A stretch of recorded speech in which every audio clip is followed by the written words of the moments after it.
On est dans la suite du Rav Dessler. On avait parlé la dernière fois de Rachar Vetovlo. On avait dit Rachar Vetovlo, est-ce que c'est Midat Arahamim que de recevoir? Pas Midat Arahamim, quand nous-mêmes on sait qu'on n'est pas de Tzadik et qu'on reçoit, et surtout quand on sait que le Rachar il reçoit. Aujourd'hui on va parler d'un autre sujet, on va parler de Tzadik Vera'alo. Un Tzadik, pourquoi il a des difficultés? Autrement dit, il y a un cas de figure qui s'appelle Rachar Vetovlo, quelqu'un qui ne serait pas méritant et pourtant il reçoit. Et il y en a d'autres qui s'appellent Tzadik Vera'alo. On devrait recevoir, on ne reçoit pas. Alors il faut savoir que Béhémet, tout le monde sait qu'on vit pour le Olam Haba. Tout le monde le sait. Sinon, il y a des gens qui disent on vit pour le Olam Haba. Mais si on peut avoir Olam Hazeh et Olam Haba, c'est pas mal. D'ailleurs, on voit bien qu'il y en a qui ont Olam Hazeh et Olam Haba. Tzadikim qui sont dans Olam Hazeh. Et on voit bien qu'il y en a qui souffrent énormément de Olam Hazeh et il y en a qui ne souffrent pas du tout de Olam Hazeh. Et malgré le fait qu'on veuille nous consoler, à nous dire oh mais Olam Haba, ceux qui ont une foi inébranlable se disent Olam Haba, on n'est pas venu ici pour ici. Mais le Rav il nous dit il y en a qui ça dérange un peu quand même. Ils aimeraient bien se dire mais pourquoi Béhémet ça se passe ainsi, qu'il y en a qui déjà Olam Hazeh ils profitent et ils reçoivent, et les autres ils ne reçoivent pas Olam Hazeh, alors qu'on parle de gens pieux, de gens gentils qui souffrent, c'est difficile à comprendre comment. Alors, avec l'aide d'Hachem, le Rav dit que c'est profond et difficile de parler de ça. Mais on va au moins essayer d'envisager un petit peu des éléments de réponse. Ici, le Rav une Mishnah dans Pirkei Avot qui dit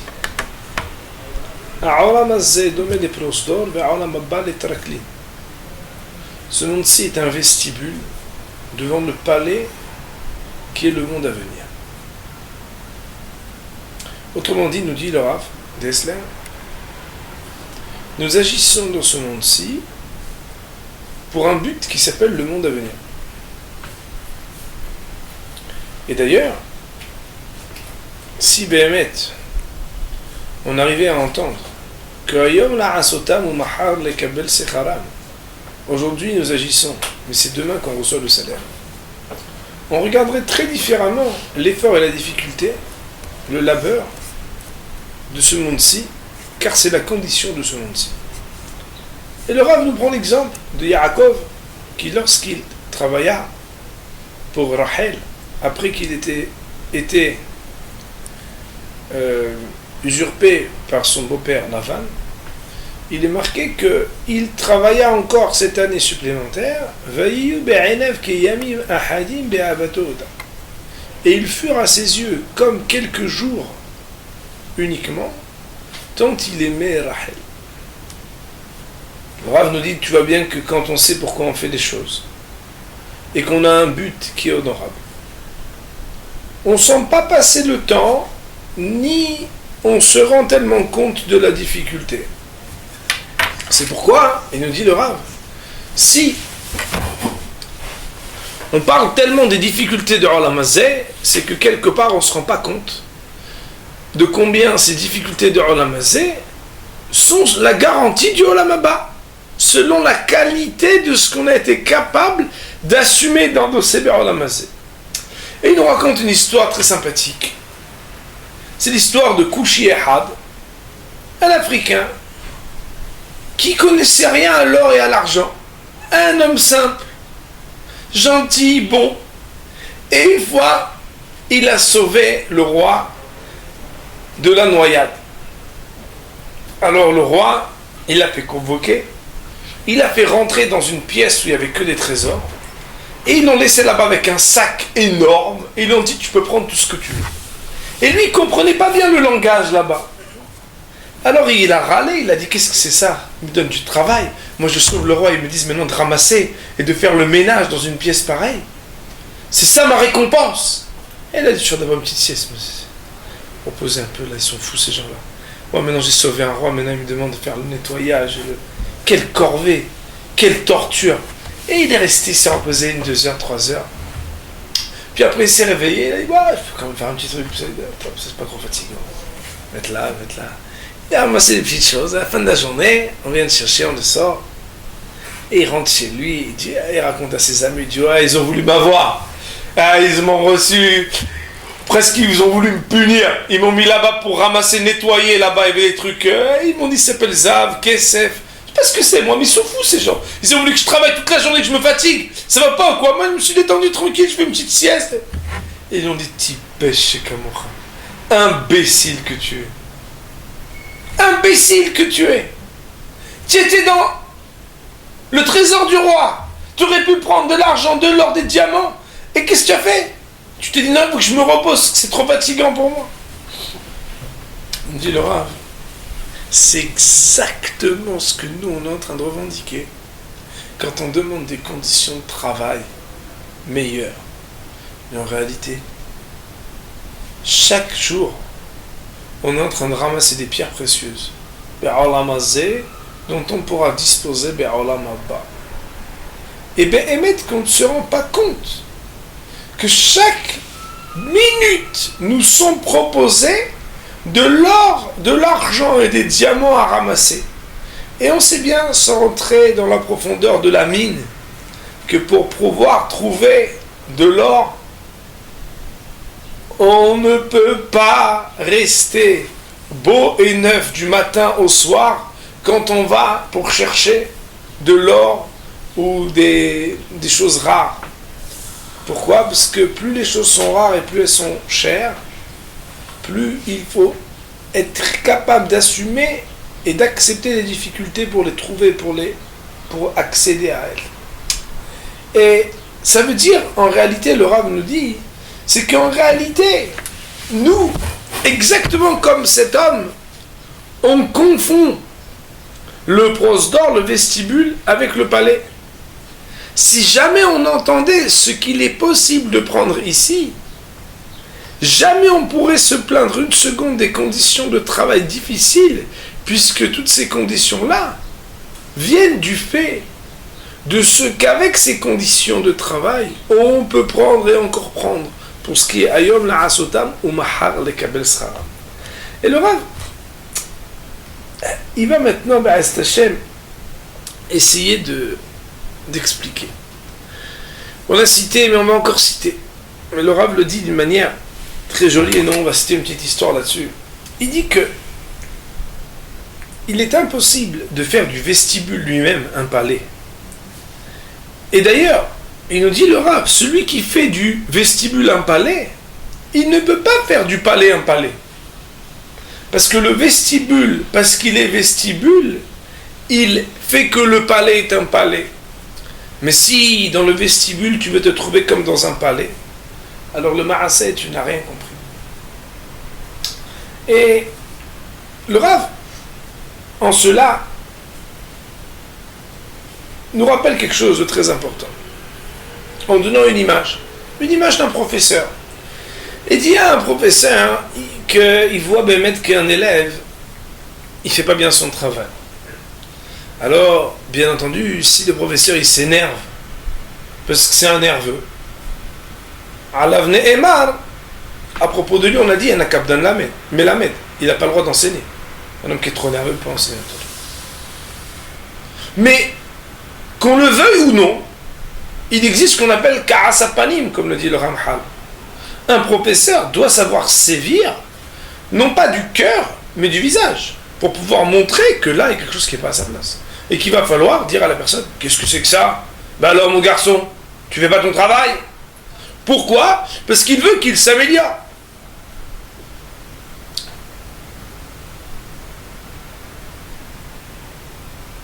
Parce que le maître aime son élève, parce qu'il veut qu'il avance, il va devoir lui présenter des épreuves afin que cet élève, parce qu'il doit surmonter ces épreuves, grandira, s'améliorera et accédera à quelque chose à un niveau meilleur.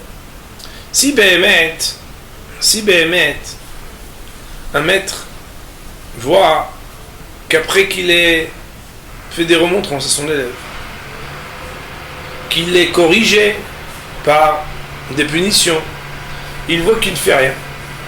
Alors il y a un moment où il arrête, il se dit oh là là, j'arrête de donner des punitions, parce que c'était déjà tellement grave qu'il ne réagisse pas. Je vais le laisser. Si de lui-même il change, il change. Sinon, tant pis. Ça veut dire qu'il reste dans la classe, et le prof il avait comme un pacte, une armistice avec lui. Tu fais rien, je fais rien, tu passes ton année. De toute façon, maintenant, qu'est-ce qu'on va faire? J'ai essayé de t'aider, tu veux pas que je t'aide? Qui viachol akadosh baruch hu yad rashaim me'alam hazeh ki yom tov lo. Pourquoi? Parce que eux, be'alam hazeh, ils sont pas là pour grandir. Mais ça veut dire aussi que tzadik verarlo, le tzadik, c'est celui auquel akadosh baruch hu il présente des épreuves. Parce qu'il faut qu'il grandisse.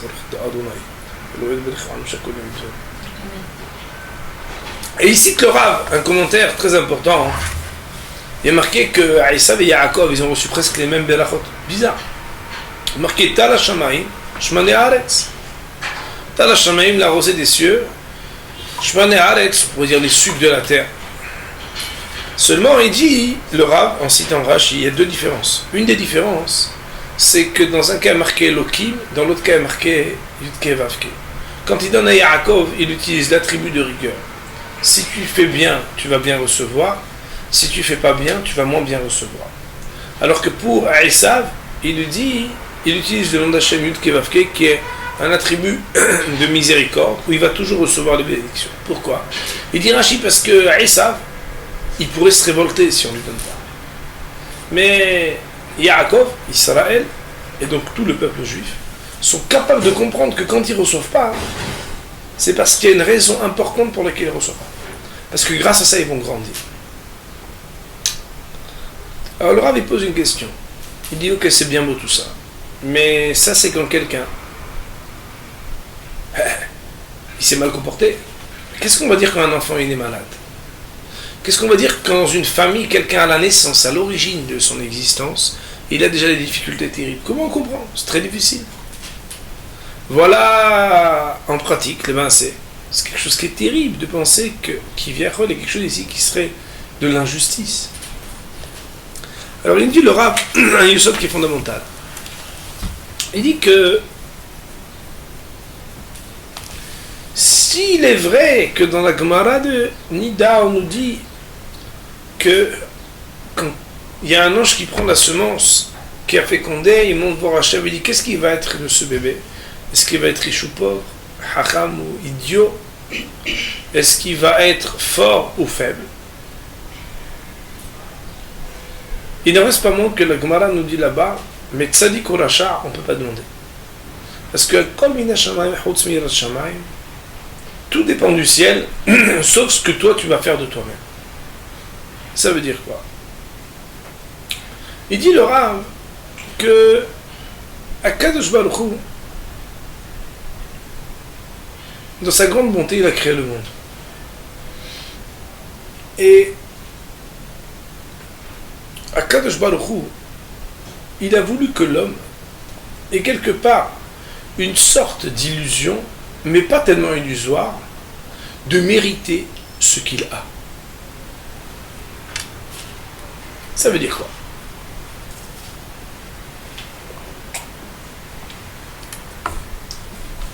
La Mishnah nous dit dans Masechet Sanhedrin que la différence entre Akadosh Baruch Hu et l'homme, c'est qu'Akadosh Baruch Hu, avec un seul élément, il a fait que, déjà au niveau des corps et des visages, Partsufem Shonot, personne ne ressemble à personne. Et même quand on se ressemble, il y a toujours des choses qui font la différence. Mais il dit le Rav, c'est pas seulement vrai sur le plan du visage et de la présentation.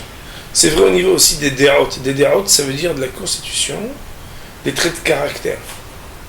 Ça veut dire que chacun il a des traits de caractère avec un misoug, avec une sorte d'équilibre ou de pseudo-équilibre, où il a 10% de ceci, 20% de cela, 15% de ceci, 8% de cela, une composition des ingrédients spirituels différents l'un des autres.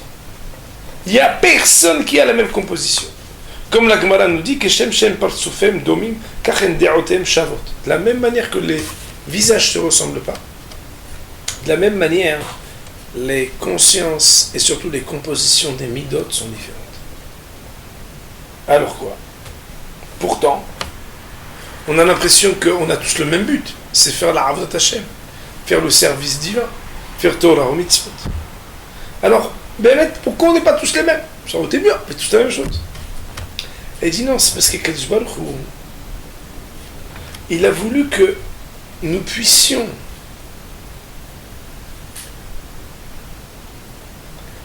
arriver au Olam Haba de par un cheminement et un travail qui est on ne peut plus personnel. Ça veut dire que, et c'est comme ça que le Rav le dit, la plus haute mitzvah, c'est la mitzvah de Kiddush Hashem, sanctifier son nom. Sanctifier son nom, c'est comment? C'est à chaque occasion que je peux dépasser mon mauvais penchant et ce qui, faute de me dépasser, m'aurait fait totalement plonger dans l'erreur. Dès que je me dépasse, je fais Kiddush Hashem. Il nous dit le Rav, à Kadosh Baruch Hu, il ressemble à un roi qui veut le kavod, qui attend que le peuple puisse entendre la hauteur et scander et chanter le kavod d'Hachem. Seulement si dans cette chorale tout le monde a la même voix, on n'entend pas ce que chacun a à chanter du kavod Shamayim. Chacun avec sa petite voix différente, chacun avec ce qui est son paquet, ses difficultés, ses épreuves, sa constitution, ses déroutes. Il doit se dépasser un peu chaque jour pour dire le Kvod Shamaim. Ce qui douche Hachem là, cette sanctification du nom d'Hachem, elle t'appartient toi plus qu'à n'importe qui.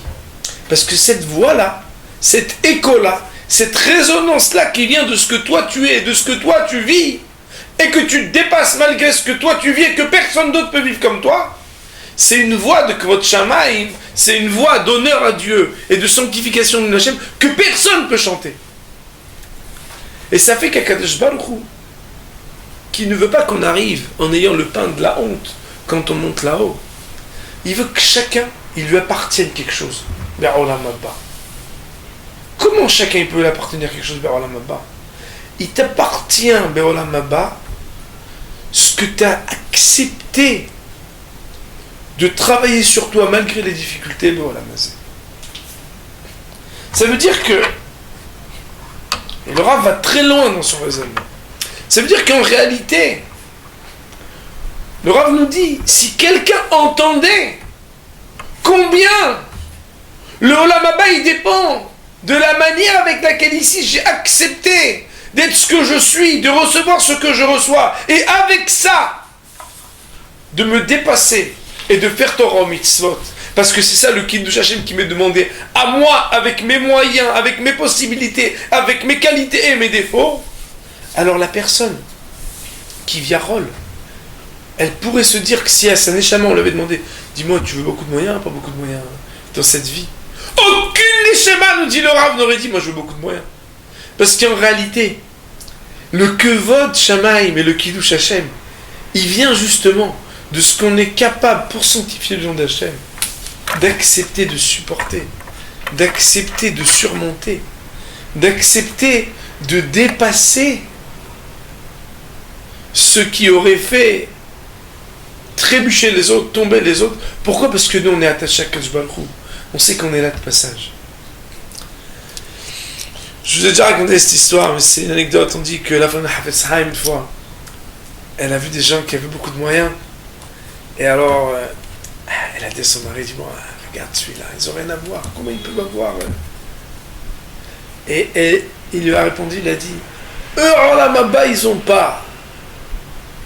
Au mot qui c'est Olam Hazé. Qu'est-ce que ça veut dire? Qu'est-ce que ça veut dire? Ça veut dire qu'en réalité, on ne se rend pas assez compte que avoir Olam Hazé pour Olam Hazé, ça n'a aucun sens. Et que tout le Olam Hazé, il est là que pour nous permettre d'avoir Olam Haba. les voitures et les maisons, les foulards et les bijoux, on ne les prend pas avec soi. On ne les prend pas avec soi. Qu'est-ce qu'on prend avec soi? On prend avec soi comment on a été capable de surmonter, de se dépasser. Le Rav Dessler a dit quelque chose d'extraordinaire. Il dit qu'il n'y a rien qui nous appartient, sauf ce qu'on a pu devenir. Rien ne nous appartient, on peut tout nous prendre du jour au lendemain, on n'a rien, on va. Il y a une assurance, oui on a pris une assurance, mais qu'est-ce qu'on va te rendre? Il y a une chose que jamais on pourra t'enlever. C'est quoi? C'est ce que tu es devenu. C'est ce que, par ton travail intérieur de dépassement, tu as pu devenir. Quelqu'un qui devient, quelqu'un qui se fatigue, quelqu'un qui s'efforce pour le Olam Haba. Ça, on ne pourra jamais lui enlever. Et c'est peut-être quelque part ce qui s'appelle Olam Haba. Le vrai palais, c'est pas ce qu'on peut nous enlever dans le vestibule. Le vrai palais, c'est ce qui a une valeur éternelle. Qu'est-ce qui est éternel? Ce qui est éternel, c'est ce qu'on est capable de faire comme un acte éternel, comme un dépassement. C'est pour ça que des fois on voit Tzadik Vera'alo. Tzadik Vera'alo, qu'est-ce que c'est Tzadik Vera'alo? Tzadik Vera'alo, ça c'est d'apparence. Tzadik Vera'alo. S'il est tzaddik, la manière avec laquelle il se dépasse, la manière avec laquelle il se travaille, la manière avec laquelle il surmonte les épreuves, c'est pas Ra'alo. Au contraire, c'est une difficulté qui fait qu'à long terme, cette difficulté elle va lui valoir toutes les bénédictions parce qu'il a sanctifié le nom d'Hachem avec. Entre nous soit dit, on le voit même dans la vie de Olam Hazé. Quand on vit des difficultés, on trouve du vrai, on trouve des vrais amis. On se resserre les liens conjugaux, familiaux, communautaires. On voit bien que la difficulté et l'effort, c'est quelque chose qui nous fait grandir. Le demander, on a du mal. Du mal à demander les... Non, ne donnez pas tellement, c'est trop. Un peu moins, s'il vous plaît. Parce que comme ça, on va grandir. C'est trop difficile. Mais le Rav, il nous dit, mais ta Neshama, si on lui demandait, elle le demanderait, ça. Parce qu'elle, elle sait que si elle va travailler 1 ou 2 jours de plus dans la chambre des trésors du roi, et que toute la journée elle va être comme ça, se fatiguer, elle va prendre encore, elle va prendre encore, pendant que les autres ils sont là, disent oh, on ramasse pas, on se détend. Détend de quoi? C'est le moment de se détendre. Ayom la sotab, ou mahalek abel schara. 1 minute de Olam Hazé, ça vaut plus que tout Hayya Olam Haba. Pourquoi? Parce qu'ici on peut faire encore les mitzvot.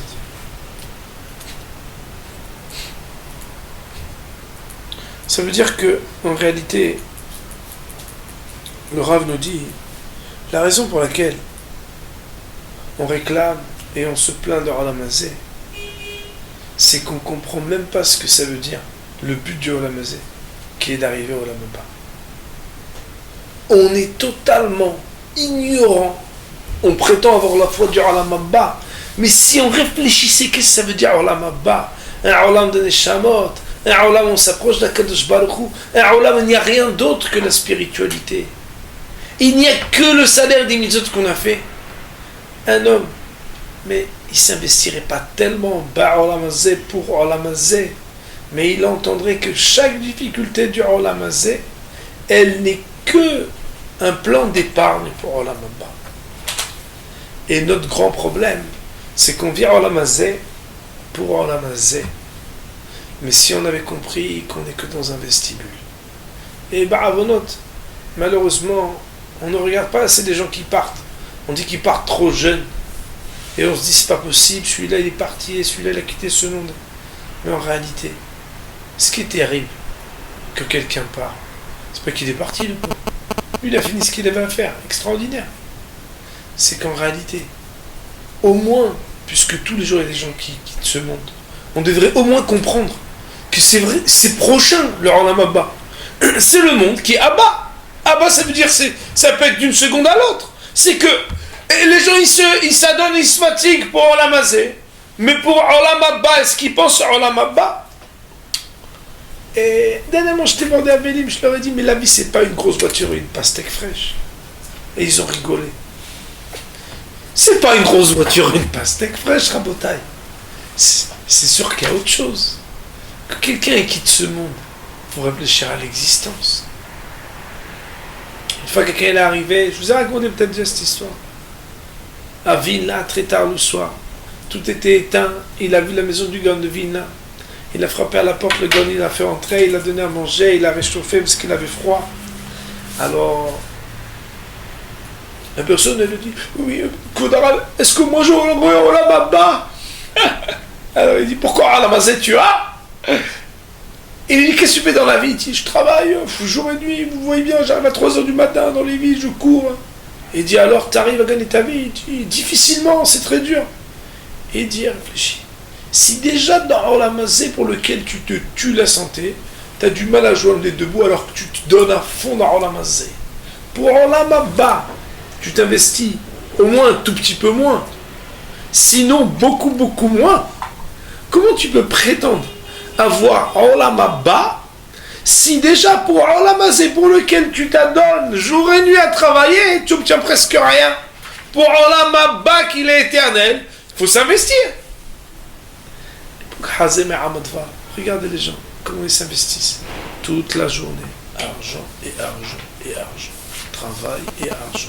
Et achète et obtient et investit. Mais en réalité, c'est pas pour Olam Hazé qu'il faut s'investir. C'est pour Olam Haba qu'il faut s'investir. Celui qui ne s'investit pas pour Olam Haba, qu'est-ce qu'il va avoir? Al-Zeneemar, là-dessus on dit Michel Otarah, be'eref Shabbat, ma yuchal be-Shabbat. Celui qui ne s'est pas fatigué pour préparer le Shabbat, qu'est-ce qu'il va manger le Shabbat? Rien du tout, il n'avait qu'à préparer. C'est pourquoi il faut comprendre que le Olam Haba, il est après cette année, comme Rachel, Yaakov il a dû travailler cette année, mais comme il choyait, il voulait, il aimait Rachel, il était capable pour ça, de le faire avec plaisir et sans difficulté. Pourquoi? Parce qu'il avait compris que ça veut dire de se marier avec elle. De la même manière, si on entend l'importance de Olam Haba, qu'est-ce que ça signifie Olam Haba? Alors on peut être capable de travailler difficilement, d'accepter les difficultés et de comprendre que même si des fois on a l'impression que Tzadik Vera'alo, il y a un Tzadik qui n'a pas toutes les bénédictions, mais en réalité, ça c'est un prosdor, c'est un vestibule. Dans une salle d'attente, les gens ne viennent pas avec tous leurs meubles, comme on avait raconté une fois. Quelqu'un, quand il est dans un vestibule, au contraire, parce qu'il est capable d'accepter que le vestibule c'est un vestibule, alors il aura les belles surprises d'avoir les Olam Haba, un palais flambant, neuf, magnifique d'or et d'argent, parce qu'il aura le salaire de tout ce qu'il a su surmonter pour faire Kiddush Hashem dans sa vie, les difficultés et les épreuves, d'avoir le salaire le plus grand de s'approcher de la Shrina. Amen.